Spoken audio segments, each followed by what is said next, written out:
Danas u vremenu kada većinu stvari rade mašine, mljevanje žita na vodenicama je gotovo zaboravljeno. Mehmet Fetahović je nastavio tradiciju oca Husnije. Njihova vodenica je stara više od 200 godina. Kamene diskove pokreće Vračarica, koja izvire pod Igmana. Mehmedovo zanimanje za ovaj stari zanat počelo je kao hobi.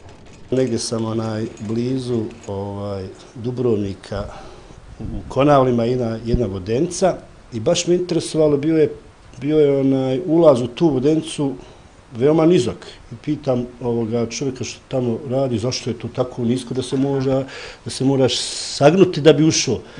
Kaže, to je da bi se poklonili hrani, žitu i hljebu. Voda prirodna izvire ovdje podno Igmana? Ona je podno Igmana, Večerca, voda koja je dosta dobra voda za piće u stvari, a ovo je višak vode koji ide na moj mlin.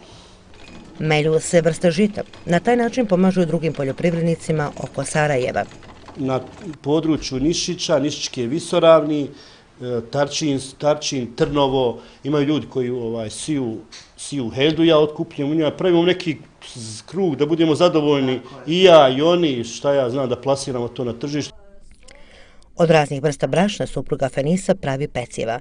Pažnju poklanja starim receptima. Najviše voli praviti staru pogaču od ječma. Nekada davno ječam se pržio i od njega su se spravljali razni specijaliteti. Pun je B vitamina kao i razni minerala. Nekad se davno ječam mijenjao za par. Ječam je bio zlato. Vreća ječma. Sve se može kada se hoće, poručili su nam na kraju Fetahovići. Rade iz duše s mnogo ljubavi. Želja im je da djeca nastave tradiciju i ovdje naprave malu pekaru, tako da se nadaleko osjeti miris starog hljeba vodeničara.